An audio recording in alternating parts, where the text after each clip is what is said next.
Philippines లో MBBS చదవాలనుకుంటున్నారా? ఫ్రీగా వెళ్లి చూసి నచ్చితేనే ఎంబీబీఎస్ అడ్మిషన్ తీసుకోండి. నమస్తే సుమన్ టీవీ. మనం ప్రస్తుతం పిఠాపురం నియోజకవర్గం కొత్తపల్లి దగ్గర అయితే ఉన్నాము.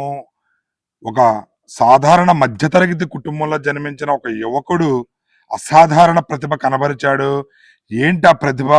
అసలు ఈ కొత్తపల్లి మనం రావడానికి ప్రధాన కారణం ఏంటి అనేది మనం ఒకసారి ఒక విద్యార్థి ఎవరైతే ఉన్నారో అఖిలేష్, కొత్తపల్లి గ్రామానికి కుత్తుకుడు మిల్లి ఒక రూరల్ ప్రాంతానికి చెందినటువంటి అఖిలేష్ అనే ఒక యువకుడు ₹1,00,00,000 వేతనంతో ఒక ఉద్యోగాన్ని అయితే సాధించాడు. దానికి సంబంధించి వాళ్ళ తల్లిదండ్రుల స్పందన, అబ్బాయి స్పందన ఏ విధంగా ఉందని తెలుసుకునే ప్రయత్నంలో భాగంగా మనం ఇక్కడికి రావడం జరిగింది. ఒకసారి వాళ్ళ స్పందన అడిగి తెలుసుకునే ప్రయత్నం చేద్దాం.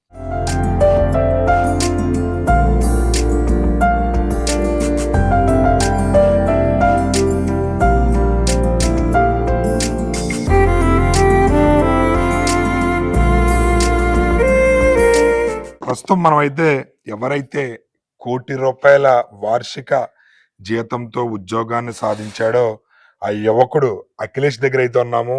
అఖిలేష్ని అడిగి ఆయన స్పందన తెలుసుకునే ప్రయత్నం చేద్దాం. Hi Akhilesh, congratulations. 1,00,000 కాదు, 2,00,000 కాదు, ఏకంగా ₹1,00,00,000 ప్యాకేజ్ తో నువ్వు ఉద్యోగం సాధించావని మొట్టమొదటి వార్త తెలిసిన వెంటనే ఎలా అనిపించింది? ఆ వార్త ఎవరితో షేర్ చేసుకున్నావు? చాలా చాలా ఆనందంగా ఉందండి. తెలిసిన వెంటనే మా అమ్మకి చెప్పాను. చాలా చాలా ఆనందపడిపోయారు. నేను 2026 పాస్అవుట్, 2026 బ్యాచ్ నేను. ప్లేస్‌మెంట్ మొదలైనప్పటి నుంచి నేను ఎదురు చూస్తానండి. నా కోసం నాకు తగ్గ ఒక ప్యాకేజ్, ఒక కంపెనీ వస్తదా రాదా అని అంత పెద్ద ప్యాకేజ్ కంపెనీ వస్తదా. నేను కాలేజ్ జాయిన్ అయిన వెంటనే అనుకున్నాను, ఈ కాలేజ్‌కి ఎంత హైయెస్ట్ ప్యాకేజ్ తేవాలి. నా స్కిల్స్ మీద నాకున్న నమ్మకం అది. తేవాలనుకున్నాను. వెయిట్ చేస్తున్నానండి. ప్లేస్‌మెంట్ స్టార్ట్ అయింది. అలా ఒక ప్లేస్‌మెంట్ తర్వాత ఒక డ్రైవ్, తర్వాత ఒక డ్రైవ్ జరుగుతుంది. వెయిట్ చేస్తున్నాను నా రోల్‌కి తగ్గదే. వస్తదా లేదా కంపెనీ అని వెయిట్ చేశాను. చివరికి లాస్ట్‌లో వచ్చిన ఆపర్చునిటీ ఇది. అప్పటికే నేను ఒక ఇంటర్న్‌షిప్ ఎక్స్‌పీరియన్స్ పొందాను. చాలా ప్రాజెక్టులు చేశాను. అందుకు షార్ట్ లిస్ట్ చేశారు నన్ను దీనికి. ఫైనల్‌గా ఇంటర్వ్యూ ఇవ్వడం జరిగింది. ఇంటర్వ్యూ జరిగాక ఒక నెలకి నాకు ఇలా ఫోన్ వచ్చింది, మీరు ఇంత ₹1,00,00,000 ప్యాకేజ్ పొందారని. అది వినగానే నాకు ఫస్ట్ అయితే మాటలు రాలేదు. తర్వాత చాలా ఆనందంగా కలిగింది. ఆ రోజు రాత్రి చాలా ప్రశాంతంగా నిద్రపోయాను. అప్పటి వరకు ఏంటి నెక్స్ట్ ఏంటి మనకి ఇంకా అవ్వలేదేంటి అనుకునేవాడిని. ఆ రోజు చాలా ప్రశాంతంగా నిద్రపోయాను. తెలిసిన వెంటనే మీ అమ్మగారికి చెప్పానంటున్నారు.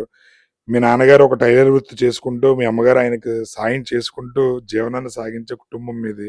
చిన్నప్పటి నుంచి మీరు కూడా పరిస్థితులు ఏంటనేది చూసే ఉంటారు. ఒక్కసారిగా ₹1,00,00,000 జీతం వచ్చిందమ్మా అని చెప్పిన వెంటనే మీ తల్లిదండ్రులు ఎలా స్పందించారు? చాలా చాలా ఆనందపడిపోయారండి. చాలా మా అమ్మగారు ఎప్పటినుంచో ఎదురు చూస్తున్నారు. మా అమ్మగారు ఇంకా మొదట్లోనో వస్తదని ఎదురు చూసారు.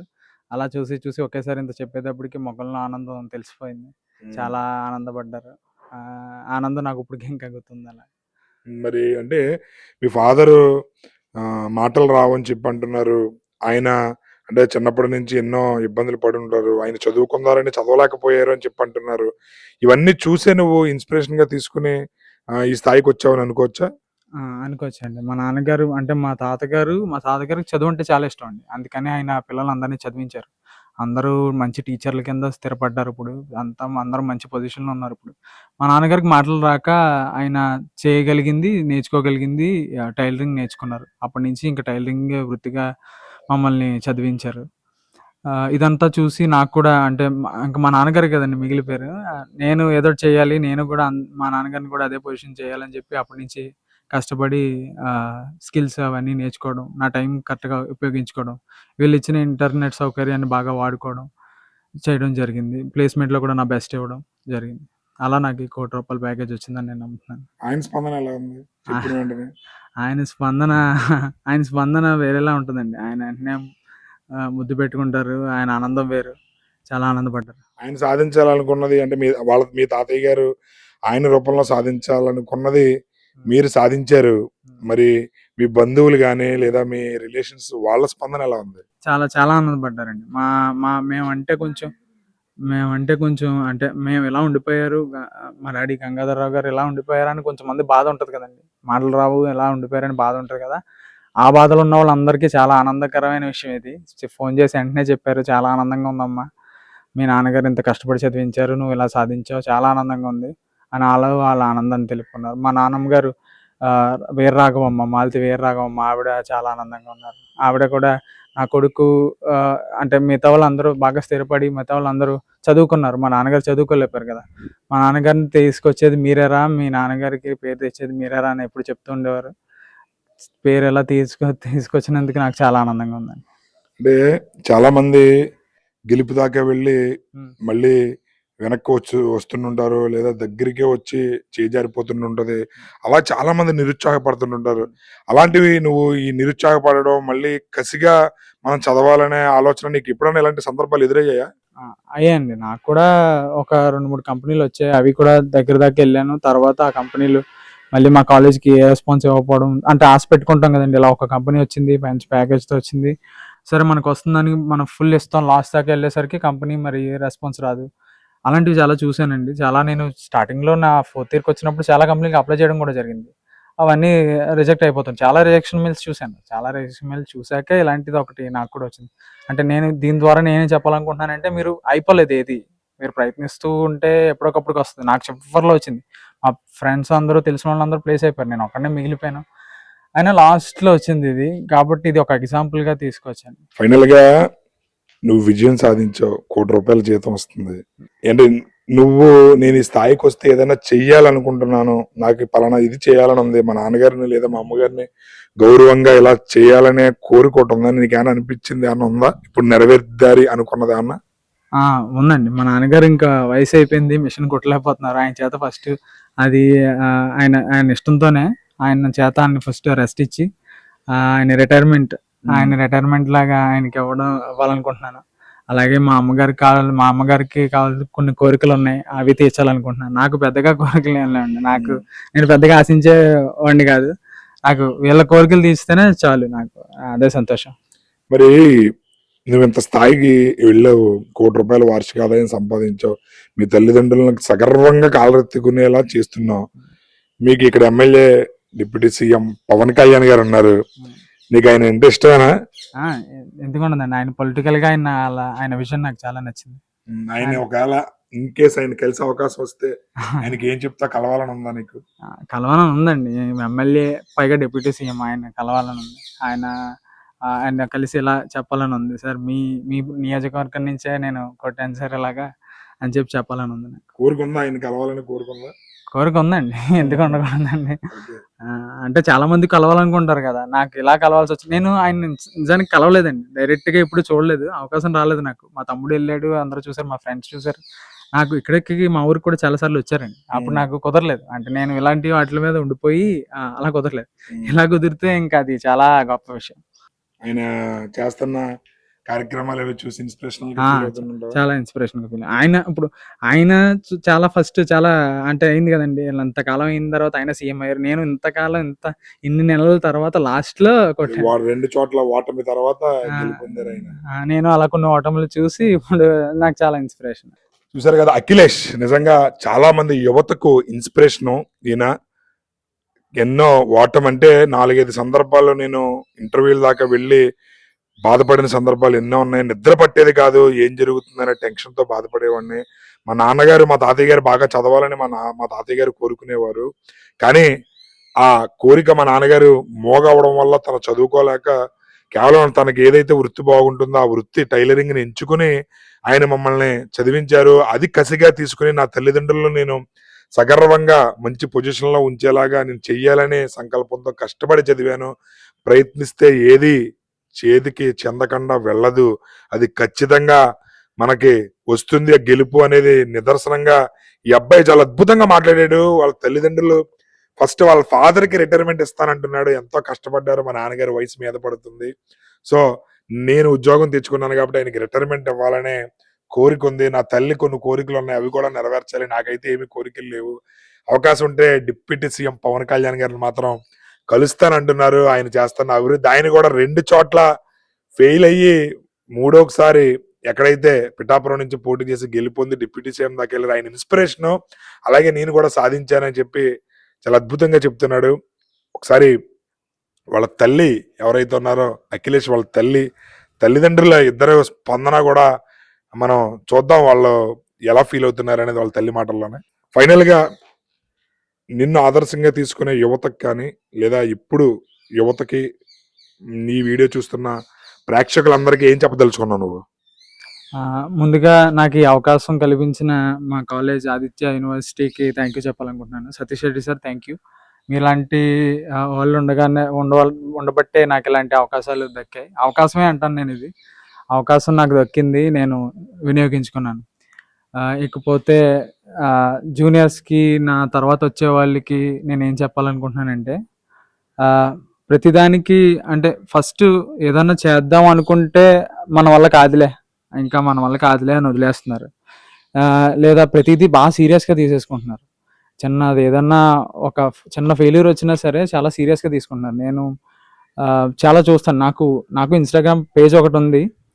దాంట్లో నేను న్యూస్ గట్రా షేర్ చేస్తూ ఉంటాను. నేను చాలా న్యూస్‌లు చూసి బాధపడే విషయం ఏంటంటే, ప్రతి స్టూడెంట్ ఏదన్నా ప్రతి స్టూడెంట్ లేదా ఈ అంటే ఈ మధ్య ఏజ్ ఉన్నవాళ్ళు, అడల్ట్ ఏజ్‌కి వచ్చిన వాళ్ళు, అంటే 18-20 అలా ఏజ్ ఉన్నవాళ్ళు చాలా ర్యాష్‌గా డిసిషన్స్ తీసుకుంటున్నారు. చాలా చిన్నది ఏదన్నా అంటే సూసైడ్ దాకా వెళ్ళిపోతున్నారు. అంత వద్దండి. అంత దూరం వెళ్ళాల్సిన అవసరం లేదు. ఫస్ట్ మీరు ఆ థాట్ దాకా వెళ్ళేటప్పుడు ఒకసారి మీ పేరెంట్స్ ఎంత కష్టపడుతున్నారో చూడండి. నేను మా పేరెంట్స్ ఎంత కష్టపడుతున్నారో ఆలోచించాను కనుకే నేను ఏదోటి చేద్దాం, ఏదోటి సాధిద్దాం, ఇంకెంతకాలం అన్నట్టు స్టార్ట్ చేశాను నా స్కిల్స్ నేర్చుకోవడం. నాకు ఏదో ఒకటి చేయాలని ఉంటుందండి. ఇలా ఒక మనిషిగా పుట్టినందుకు ఏదో ఒకటి సాధించాలి అన్న కసి మొదలైంది మా పేరెంట్స్‌ని చూసాక. వాళ్ళ అయిపోయింది. మా నాన్నగారికి చెవిటి మోగ వల్ల ఆయన చదువుకోలేకపోయారు. ఆ ఒక్క కారణంతో ఆయన జీవితం అక్కడితో ఆగిపోయింది. ఆయన టైలరింగ్‌తో మిగిలిపోయారు. మనకి మాట వినబడుతుంది. మనం మాట్లాడగలుగుతున్నాం, వినబడుతున్నాం. మనం ఎంత చేయగలం? ఆయన రాస్తారండి. మా నాన్నగారు పేరు రాయగలరు. ఆయన పేరు ఆయన గుర్తుపట్టగలరు. ఆయన ఒకవేళ మాట చెవిడు మోగ ఉండుంటే ఎంత సాధిస్తారో అని ఆలోచనలు కూడా వస్తుంటాయి. కాబట్టి ప్రతిదానికి అంటే మన వల్ల కాదు, లేదా ఇదే దారి అని చెప్పి డిసైడ్ అయిపోకండి. ఒకసారి మీ పేరెంట్స్ గురించి ఆలోచించండి. వాళ్ళు మీ మీద ఏదో ఒక హోప్స్ పెట్టుకునే ఉంటారు. మా అమ్మగారు నేను ఏదో చేస్తానని వాళ్ళకి హోప్స్ ఉంటాయి. నేను ఇంకా ప్లేస్మెంట్ రాలేదని చెప్పి, ఇంతకాలం అయిపోతుందని చెప్పి నేను నిరుత్సాహపడడం, లేదా ఆ టైంలో ఏదో ఒక డెసిషన్ తీసేసుకోవడం, అలాంటివి చేయకూడదు. నేను చేయలేదండి. సో నేను చెప్పేది ఏంటంటే, మీకు ఇంట్రెస్ట్ ఏదో ఒక దాంట్లో ఉంటుంది. ఫస్ట్ ఆ ఇంట్రెస్ట్ ఏంటో ఫైండ్ అవుట్ చేయండి. మీకు ఇంట్రెస్ట్ ఉంటే మీరు హార్డ్ వర్క్ ఈజీగా చేసేస్తారు. నాకు తెలిసిన వాళ్ళలోనే వాడు దీని గురించి చేయకపోవచ్చు, కానీ వాడికి ఇంట్రెస్ట్ ఉన్న వాటిలో ఎంత టైం ఉన్నా పెట్టగలుగుతాడు. సో మీ ఇంట్రెస్ట్ ఏదన్నా ఉంటే దాంట్లోనే పెట్టండి. మీరు ఇదే బ్రాంచ్ తీసుకున్నారు, ఇదే కష్టపడాలని లేదు, అలా అయితే వెల్ అండ్ గుడ్. బట్ మీకు ఇంట్రెస్ట్ ఏదో దాంట్లో ఉంటుంది కాబట్టి దాని మీద కొంచెం హార్డ్ వర్క్ చేశారంటే మీరు కూడా నాలాగే ప్యాకేజ్ పక్కా కొడతారు. మనం అంటే మనకి ఇన్ని అవకాశాలు దొరికినప్పుడు కొంచెం వినియోగించుకోవాలండి. ఇంటర్నెట్ సౌకర్యం చాలా మందికి ఉంటుంది. దాన్ని చాలా బాగా వాడుకోవాలి. సోషల్ మీడియాలో టైం ఎక్కువ స్పెండ్ చేస్తూ ఉంటారు. అదే టైం కొంచెం ఇలాంటి వాటి మీద కూడా స్పెండ్ చేస్తే కొంచెం ఫ్యూచర్ చాలా బాగుంటుంది. చూసారు కదా అఖిలేష్ మాటల్లో అబ్బాయి స్పందన. తన తల్లిదండ్రుల కష్టం నేను వృధా పోనీయకుండా నా కళ్ళెదురుగా నేను చూశాను, ఎన్నో ఒడిదుడుకులు ఎదుర్కొన్నాను, అయినా సరే నిలదొక్కుని నిలబడ్డాను అని చెప్పి తన భావాన్ని వ్యక్తపరుస్తున్నారు. తల్లిదండ్రులంటే ఎనలేని ప్రేమ, అదే విధంగా తన వృత్తి పట్ల అంకిత భావంతో కష్టపడి ఈ రోజు ఈ విజయానికి చేకూర్చాడు. ఒక మధ్యతరగతి యువకుడు ఎవరైతే ఉన్నారో అఖిలేష్, తను ₹1,00,00,000 వార్షిక ఆదాయంతో ఉద్యోగం సంపాదించాడు. దానికి సంబంధించి ఈ రోజు మనం ఇక్కడికి రావడం అయితే జరిగింది. తన తండ్రి ఎవరైతే ఉన్నారో గంగాధర్, ఈ గంగాధర్ గారు తను చిన్నప్పటి నుంచి కూడా చెవిటి మోగ అవడంతో తను చదవాలనే కోరిక చదవలేక తన టైలరింగ్ వృత్తిని తన జీవనోపాధిగా ఎంచుకున్నారు. దానికి సంబంధించి మనం ఇక్కడ చూడొచ్చు, ఆయన టైలరింగ్ చేస్తున్నారు. ఆయనకి సాయంగా వాళ్ళ భార్య ఎవరైతే ఉన్నారో ఆవిడ కూడా సాయం చేస్తున్నారు. వీళ్ళిద్దరూ కూడా ఆ గంగాధర్ గారు, అదేవిధంగా వాళ్ళ వైఫ్ గంగాధర్ గారు, అదేవిధంగా దేవి దంపతుల ప్రథమ కుమారుడు మన అఖిలేష్, ఇప్పుడు ఉద్యోగం సంపాదించినటువంటి వ్యక్తి. వాళ్ళని అడిగి తెలుసుకునే ప్రయత్నం చేద్దాం. ఒకసారి ఏంటి మీ అబ్బాయి ఉద్యోగం సాధించాడు, ఎలా అనిపిస్తుంది? చాలా ఆనందంగా ఉందండి. ఏమన్నాడు ఫస్ట్ మీకు ఉద్యోగం వచ్చినా తెలిసిన వెంటనే ఫస్ట్ మీతో చెప్పాడంట? చెప్పాడండి, ఇలాగమ్మా నేను ఇందులో సెలెక్ట్ అయ్యాను, జీజీపీ ఏదో అనేవాడండి, అందులో ఉండేవాడు. అందులోంచి సెలెక్ట్ అయ్యాను, ఈ ప్యాకేజీతో జాబ్ వచ్చింది నాకు అని చెప్పేవాడండి. మరి ఏంటి ఏకంగా ₹1,00,00,000 జీతం అంటున్నారు? ఆ, ఎలా అనిపిస్తుంది మీకు? ఆ, మీ బంధువులు అది ఎలా ఫీల్ అయ్యారు? అందరూ సంతోషించారండి. అతనికి మాటలు రావు, పిల్లోడు బాగా సాధించాడు ఉమ్. అన్నారండి అందరూ. ఎప్పుడైనా మీకు అనిపించిందా అంటే మా వారికి మాటలొచ్చు ఈ పిల్లలు తను ఇంకా బాగా చదువుకుని బాగా సెటిల్ అయ్యేవారేమో ఈ ఉద్యోగం రాకముందు అనిపించిందా మీకు? అదేంటి ఇక్కడే ఉన్నాం కదండి, ఈ పక్కనున్న ఈవీఎస్ స్కూల్లో వేసాం. అందరూ అనేవారు ఈవీఎస్లో ఏమవుతుంది, ఇంకా పెద్ద స్కూల్కి వెళ్తే వస్తాయి కదా అనేవారు. మనం తట్టుకోలేక ఈవీఎస్లోనే 10th వరకు చదివించామండి. తర్వాత ఇంటర్ నారాయణలో చదివించామండి. తర్వాత ఎంసెట్ రాసాడండి, ఆదిత్యలో సీట్ వచ్చిందండి. అక్కడ బాగా చెప్తంలో ఇంత డెవలప్ అయ్యాడు. ఉమ్. మరి ఏంటి మీ హస్బెండ్ గంగాధర్ గారు వారి యొక్క భావం మీకు అర్థమవుద్ది కదా, ఆయన భావంలో మీకు ఏమర్థమైంది? ఆయన ఆనందపడతాడండి. ఇప్పుడు ఆ అబ్బాయి, నేనే ఎప్పుడు చిరాకుగా ఉండేదాన్ని. సంసారం చేసుకుంటాం, వీళ్ళు ఫీజులు కడతాం, ఇవన్నిటిలో నేనే చిరాకుగా ఉండి పిల్లల్ని ఏమి చదవండి అనేదాన్ని కానీ, ముద్దులు కానీ అంతగా ఏమీ ఇది పడిపోయేదాన్ని కాదు. అతనైతే ఎప్పుడు సంతోషంగా పిల్లల్ని ముద్దులు పెట్టుకుంటాం, ఆనందంగా చూసుకుంటాం ఇంకా చేసేవారు. అన్నీ నేనే చేత్తంలోని కొంత కష్టంగా ఉండేదండి నాకు. తర్వాత వాళ్ళు అర్థం చేసుకొని అన్నీ బాగా ఉండేవి. చిన్నప్పటి నుంచి బుద్ధి అండి. చిన్నప్పుడు ఎప్పుడో పుట్టగానే వాళ్ళ నాన్న పేపర్ తెచ్చి మాటలు రాక, బాబు నిన్ను కలెక్టర్ అవ్వాలన్నా అని పేపర్లో చూపించారండి. చూపిస్తే నాన్న ఇలాగ అన్నాడు, నువ్వు కలెక్టర్ అవ్వాలంటున్నాడు అన్న మాటకి ఇవాళ నేను కలెక్టర్ అవ్వకపోయినా అమ్మా అంత స్థాయికి వస్తాను నేను అన్నాడు. ఆ మాట నిలబెట్టాడు. ఇప్పుడు ఆయనకి సంతోషం మీరు చూసారా కళ్ళారా? చాలా సంతోషం, ఆనందం. బాగున్నారు అయితే ఇప్పుడు అంతా కూడా చాలా. మీ అబ్బాయి నిజంగా చాలా మందికి ఇన్స్పిరేషన్ మీ అబ్బాయి. అంతే. మా ఆడబడుచు గారు అలా ఆయన నారాయణలో జాయిన్ చేసేటప్పుడు మా ఆడబడుచుతో చెప్పేదానండి ఏమన్నా మంచి చెడ్డ.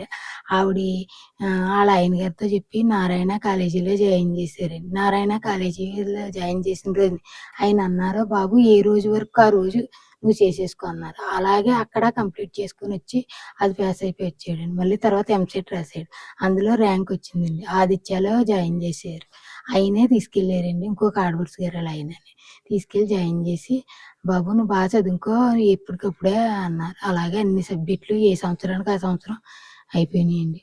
అప్పుడు ఇంకా జాబ్ రావటం లేదని నేనే కంగారు పడేదాన్ని. బేస్మెంట్లో రావటం లేదు, నువ్వు ఎప్పుడైనా ఆదిత్య క్యాంపస్లోనే రావాలని కోరుకునేదాన్ని. ఏ దేవుడికి దండం పెట్టినా క్యాంపస్లోనే రావాలని దండం పెట్టుకునేదాన్ని. ఎంతో ఆశగా ఉండేది. అన్నీ అయిపోయినాయి కానీ రాలేదు. అందరికీ మొన్న మధ్యన అందులో సాల్వాలు కప్పి సత్కరించారు, అందులో రాలేదని నేను బాధపడ్డాను. ఇలా రాలేదు అనుకున్నాను. అయితే నేను తాపీపనికి వెళ్ళిపోయాను, నీకు సాల్వా కప్పేనా అనేవాడు. అన్నందుకు ఇవాళ ఇంత పెద్ద ప్యాకేజ్తో ఆదిత్య కాలేజీలో సంపాదించినందుకు ఆ శేషారెడ్డి గారికి, ఆ సతీష్ రెడ్డి గారికి ధన్యవాదాలు. అంటే మీ అబ్బాయి సాధించిన విజయం మీరు పొద్దుటి నుంచి ఖాళీ కూడా ఉండుండదు, మొత్తం మీడియా అంతా మీ దగ్గరే ఉండుంటారు. ఇవన్నీ చూస్తే మీ అబ్బాయి సాధించిన విజయం మీకు ఎలా అనిపిస్తుంది? చాలా ఆనందంగా ఉందండి, చాలా సంతోషంగా ఉంది. ఇంత ఆనందాన్ని పొందుతాను అనుకోలేదండి. అంత ఆనందం ఇచ్చాడండి బిడ్డ. ఆ దేవుడు ఇచ్చిన బిడ్డ అండి. ఎన్నో నవ్వులు నోసుకున్నానండి ఆ బిడ్డ. ఆ కోరిక తీర్చాడండి. ఎప్పుడు కూడా నేను ఆ పిల్లల గురించి ఆలోచించేదానండి, దేనికి బయటికి వెళ్ళేదాన్ని కాదు. అతనికి మాటలు రావు, ఎవరన్నా మిషన్ దగ్గరికి వస్తే వచ్చి ₹10 రావు, నేను బయటికి వెళ్ళిపోతే ఆ డబ్బులు లేకుండా ఉంటాం కదా, పిల్లలు ఫీజులు కట్టాలి కదా అని పిల్లలు కూడా దేనికి పేసి పెట్టేవారు కదండి. ఇద్దరు కూడా ఎట్టిని తినేసి వెళ్ళిపోతాం, చదువుకుంటాం, అంత మంచిగా తిరిగారండి. ఇప్పుడుకొచ్చి మా పెద్ద అబ్బాయి అయితే ఈ ఊళ్ళో ఎవరు కూడా ఈ ప్యాకేజ్ వల్లే తెలిసింది కానీ అబ్బాయి తెలియలేదండి. ఆ కాలేజీకి వెళ్తాం వస్తాం అంతే అండి, ఇంట్లో ఉంటాం. పుట్టినరోజైనా పండుగ వచ్చినా బట్టలకి వెళ్ళి బాబు అంటే, అమ్మ నువ్వు తెచ్చిన బట్టలే బాగుంటాయి అనేవాడు. ఆ బట్టలతోనే సర్దేసుకునేవాడు. వాళ్ళ బాబు నువ్వు అంత పెద్ద కాలేజీకి వెళ్తున్నావు, నానగుట్టిన బట్టలు పనిచేస్తాయంటే, పర్లేదమ్మా నా ఫ్రెండ్స్ అందరూ నానగుట్టినయే బాగున్నాయి అంటున్నాడు. అలాగనే కుట్టించుకుంటూ కూడా వాళ్ళ నాన్న దగ్గరే కుట్టించుకుంటూ అలాగే చేసుకొచ్చాడు. అంత మంచిగా తిరిగాడండి, ఎప్పుడూ నన్ను ఇబ్బంది పెట్టలేదండి. అతన్నే నేను ఇసుకున్నానేమో కానీ నన్ను ఎప్పుడు ఇబ్బంది పెట్టలేదండి, అంత మంచిగా ఉండేవాడు. నేనే రాలేదన్న ఆదుర్దాతో కంగారు పడిపోయి ఆయన టెన్షన్ పెట్టేసేదాన్ని. అలా పెట్టినా సరే ఎప్పుడూ బాధ పెట్టుకోలేదు, చాలా మంచిగా తిరిగాడు. మాకున్నంతలో అలా చదివించాము, నా పేరు నిలబెట్టాడు. ఆ తాతయ్య నానమ్మ పేరు నిలబెట్టాడు. మా మామయ్య గారికి ఎంతో ఆశ అండి ఈ చదువులన్నా. ఆ రోజుల్లోనే అందరినీ టీచర్ని చేశారండి ఆయన. ఇప్పుడు మనవలందరూ పెద్ద పెద్ద లెవెల్‌లో ఉన్నారు. ఈ నోరు లేని పిల్లోడికి ఉంటారేమో మా అత్తయ్య గారు అన్నారు జాయిన్ చేసిన రోజుని. అందరం ఉంటాం కాదు, నా నోరు లేని కొడుకు ఉండాలని ఎదురొచ్చిందండి ఆవిడ. ఆ ఎదురొత్తే నా నోరు లేని కొడుకు బిడ్డే పెద్దోడు అవ్వాలంది. ఆ మాట ఇవాళ ఇంతటి వరకు తీసుకొచ్చిందండి సినిమా. ఇలా అనండి. ఆ! ఆ! తెలుగుదేశం చంద్రబాబు గారన్నా, లోకేష్ గారన్నా ఇంకా ఆళ్ళంటే ఎన్టీ రామారావు, ఎన్టీఆర్ ఇంకా ఏంటి మీరు పవన్ కళ్యాణ్ గారు అభిమానా? ఆ! అంటే మీరేంటి ఎవరు హ్మ్. పవన్ కళ్యాణ్ గారు? హ్మ్. చంద్రబాబు నాయుడు. ఉమ్. పవన్ కళ్యాణ్ ఇంకెంత మీ ప్రేమ. అబ్బాయి ఉద్యోగం వచ్చింది, ఎలా అనిపిస్తుంది? హ్మ్. ఉద్యోగం సాధించాడు, ₹1,00,00,000. హ్మ్. ఆ, మీ అబ్బాయి హ్మ్. ఇద్దరిలో పెద్దోడు. స్కూల్ కాలేజీకి వెళ్ళాడు. మీ అబ్బాయి మీ గురించి చాలా బాగా చెప్తున్నాడు. మరి టైలరింగ్ మానేస్తారా మీరు? మీ అబ్బాయి మరి ఉద్యోగం వచ్చింది కదా, మీ డబ్బులు దీని ద్వారానే మరి మానేస్తారు. ఇప్పుడు మీరు ఆయనకి ఇచ్చేస్తారు, ఆవిడకి ఇచ్చేస్తారు. ఓకే, సంపాదించిన డబ్బులు ఆవిడకి ఇస్తారు. కంగ్రాచులేషన్స్ మీ అబ్బాయికి ఉద్యోగం వచ్చినందుకు. ఈయన గంగాధర్ గారు మనం చూడొచ్చు. ఈయన చిన్నప్పటి నుంచి కూడా చెవిటి మోగ అవడంతో తన భావాన్ని వ్యక్తపరచగలరు, కానీ ఏం చెప్తున్నాం అనేది తనకు కొంచెం అర్థం కావడానికి టైం పడుతుంది. ఆయన మాటలు మీరు విన్నారు కదా, ఇలాగా పవన్ కళ్యాణ్ గారి గురించి అంటున్నారు, చంద్రబాబు నాయుడు గారి గురించి అంటున్నారు, ఇలాగ అంటున్నారు. వాళ్ళ అబ్బాయికి ఉద్యోగం వచ్చిందని చెప్పి మనతో పంచుకుంటున్నారు. చాలా ఆనందంగా ఆయన ఫీల్ అవుతున్నారు. వాళ్ళ సంపాదించిన డబ్బులు ఏవైతే ఉన్నాయో టైలరింగ్ వృత్తి ద్వారా ఆ డబ్బులు తన భార్యకి ఇచ్చేవారని చెప్తున్నారు. పెన్షన్ వచ్చాక గెంతేసేసేవారండి. 6 ఏళ్ళు పెన్షన్ వస్తుందండి ఆయనకి. గెంతేస్తారు. ఇంక చంద్రబాబు నమస్కారాలు, పవన్ కళ్యాణ్ గారికి నమస్కారాలు. ఎక్కడున్నాను ఆ పెన్షన్ వచ్చిందని ఎంత ఆనందం అండి. ఇంక చంద్రబాబు నాయుడు గారు ఇచ్చారని ఊరంతా ప్రసారం చేసుకుంటా నాకు మా తెలుగుదేశం సైకిల్ గుర్తుపై వచ్చింది ఈ పెన్షన్ అని ఎంతో మందికి అందరికీ చెప్తానే ఉంటాడు అతను. ఊరందరికీ తెలిసి అతను తెలుగుదేశం అని. ఇంత మాట కూడా ఎవరని తెలుగుదేశాన్ని అన్నవారు. పవన్ కళ్యాణ్ గారు వస్తే ఈ ఊరు ఇంక ఎంత ఆనందం, అందరి దగ్గరికి వెళ్ళిపోయి అందరిని అడిగేసి చెప్తారు. ఆయన అంత ఇష్టం ఆ తెలుగుదేశం పార్టీ అంటే. అతనికి మాటలు రాక చెప్పలేకపోతున్నారు. అతను అందరూ నేను చెప్తున్నాను. ధన్యవాదాలు. చంద్రబాబు నాయుడు గారు మరి కలుస్తారా చంద్రబాబు నాయుడు గారిని? మీ నాన్నగారు చంద్రబాబు నాయుడు గారు ఇష్టమా? ఇష్టం అండి, చాలా చాలా ఇష్టం. ఇంకా ఎన్టీ రామారావు గారు, రామారావు గారు, చంద్రబాబు నాయుడు గారు అందరూ వాళ్ళ ఫ్యామిలీ వాళ్ళు. బాలకృష్ణ అంటే ఇంకా చెప్పతారం కాదు, ఎన్ని సినిమాలు చూసారు కదండి. బాలకృష్ణ అంటే ఇంకా ప్రతి సినిమాకి వెళ్ళిపోతారు. చాలా ఒప్పుకున్నాం. చాలా ఇష్టం. కలుస్తారా బాలకృష్ణ గారిని, చంద్రబాబు నాయుడు గారిని? దీనికి చంద్రబాబు నాయుడు గారు గాని, బాలకృష్ణ గారు గాని, ఎన్టీ రామారావు గారు గాని అంటే చాలా అభిమానం అంట వాళ్ళ ఫ్యామిలీ అయితే. ఖచ్చితంగా ఆయన అవకాశం ఉంటే ఒకవేళ కలిసే అవకాశం ఉంటే కనుక చూద్దాం. ఏంటమ్మా గాజు గ్లాస్ మేము తెచ్చుకొని ఇంట్లో పెట్టుకున్నాం. గాజు గ్లాస్ ఆయన తెచ్చిపెట్టుకున్నారు. తెచ్చిపెట్టుకున్నారు. చాలా ఇష్టం. అమ్మ బాబాయ్ చాలా ప్రాణం అండి. ఇంక ఎగిరికి ఎత్తేసేస్తారండి ఆయన. చంద్రబాబు నాయుడు గారు, పవన్ కళ్యాణ్ ఇంకా అన్న తెలుగుదేశం ఇంకెంతో ప్రాణం అండి. ఇంకా ఎన్టీఆర్ కుటుంబం అంటే ఇంకా చూస్తే ఇంకా సినిమాలు అయితే చిన్నప్పుడు ఓపికగా ఉన్నప్పుడు అయితే ప్రతి సినిమాకి వెళ్ళిపోయేవారు. బాలకృష్ణ గారి సినిమాకి అయితే. ఇప్పుడు ఇంక వెళ్ళలేక టీవీలో ఇంకా అదే సినిమా 10 రోజుకి 100 సార్లు వచ్చినా అదే చేసేస్తారు. ఏంటి గ్లాస్ ఎవరిది ఇది? పవన్ కళ్యాణ్ గారిది. ఏ సినిమాలోని మరి అలాగే అన్నారంట. ఇలా అన్నారు పవన్ కళ్యాణ్ గారు, ఎలా అన్నారా? ఇద్దరు పవన్ కళ్యాణ్ గారు, చంద్రబాబు నాయుడు గారు, పవన్ కళ్యాణ్ గారు, చంద్రబాబు నాయుడు గారు ఇద్దరు అంటే కూటమి ప్రభుత్వం. ఈయనకి అంటే ఇద్దరు కలిసి ఉండడం ఇష్టం అంట. మీరు చూడొచ్చు ఈ జనసేన గాజు గ్లాస్ ను కూడా ఆయన కూడా క్యారీ చేస్తున్నారు. అవకాశం ఉంటే వాళ్ళు చంద్రబాబు నాయుడు గారు, పవన్ కళ్యాణ్ గారిని కలిసి అవకాశం వచ్చి బాలకృష్ణ గారి సినిమాలు అయితే ప్రతి రోజు ఆయన టీవీలో చూస్తూనే ఉంటుంటారంట. ఇదివరకు సినిమా హాల్కి వెళ్ళి చూసేవారు, ఇప్పుడు టీవీలోనే ఇంకా పదే పదే అదే సినిమాలు చూస్తుంటారు. ఆయన అవకాశం ఉంటే మాత్రం ఖచ్చితంగా కలవాలని మనస్ఫూర్తిగా నేను కూడా కోరుకుంటున్నాను. ఎంత అభిమానం చూపించే వాళ్ళని ఎవరన్నా కలవకుండా ఉంటారా అని కూడా అనుకుంటున్నాను. ఖచ్చితంగా కలుస్తారు. ఈయనైతే ఎవరైతే ఉద్యోగం సాధించినటువంటి యువకుడు అఖిలేష్ వాళ్ళ తల్లిదండ్రులతో ఉన్నాడు. వాళ్ళ ఆనందానికి అయితే అవధులు. వాళ్ళ నాన్నగారి ముఖం అయితే వెలిగిపోతుంది. ఆయన ఆనందానికి అవధులు లేవు. తల్లి అయితే చెప్పక్కర్లేదు. తన భావాన్ని వ్యక్తపరుస్తుంది. తన తండ్రి భావాన్ని వ్యక్తపరచలేక తను ఇలాగా తన ఎమోషన్ ఎలా చూపిస్తున్నారు. నిజంగా నాకైతే చాలా చాలా ముచ్చటగా అనిపిస్తుంది వీళ్ళని చూస్తుంటే. తన తండ్రి పడ్డ కష్టం తెలుసుకుని ఇవాళ ఈ ఉన్నత స్థాయికి నేను రావడానికి అది ఎంతో దోహదం చేసింది. నా తండ్రిని ఖచ్చితంగా టైలరింగ్ మానిపిస్తానని ఆయన అంటుంటే, ఆయన మాత్రం నేను టైలరింగ్ మానను, నేను సంపాదించిన డబ్బులు నా భార్యకి ఇస్తాను, ఇస్తూనే ఉంటానని చెప్పి ఆయన తన భావాన్ని వ్యక్తపరుస్తున్నారు. వీళ్ళు నిజంగా ఇలాంటి వాళ్ళని మనం ఆదర్శంగా తీసుకోవాలి ప్రతి యువత కూడా. ఎందుకనంటే చిన్న చిన్న కష్టాలకి మనం భయపడో లేదా చిన్న చిన్న అపజయాలకి కుంగిపోయో రకరకాలుగా ఆలోచిస్తున్నారు, ఎక్కడెక్కడికో థింక్ చేస్తున్నారు. అవన్నీ మనకు అవసరం లేదు. ప్రయత్నిస్తే ఖచ్చితంగా మనకి విజయం ఇవాళ కాకపోయినా రేపైనా మన తలుపు తడుతుంది. ప్రయత్నం చేస్తూనే ఉండాలి. దానికి ఈ రూరల్ ఏదైతే ఉందో ఒక మారుమూల గ్రామంలో జన్మించినటువంటి ఒక యువకుడు దీనికి స్ఫూర్తి. ఇలాంటి వాళ్ళు మనల్ని ఇన్స్పిరేషన్ గా తీసుకుని మనం జీవితంలో ఎదగడానికి దోహదం చేస్తాయనడానికి నిదర్శనమే వాళ్ళ తల్లిదండ్రులు మీరు చూడొచ్చు. రాబోయే రోజుల్లో ఇలాంటి యువకుడిని ఆదర్శంగా తీసుకుని యువత అంతా కూడా మంచి స్థానంలో స్థిరపడాలని, మంచి ఉన్నత స్థితిలో ఉండాలని మనస్ఫూర్తిగా కోరుకుంటూ ఆకాంక్షిస్తూ కెమెరామెన్ అశోక్తో శ్రీనివాస్, సుమన్ టీవీ.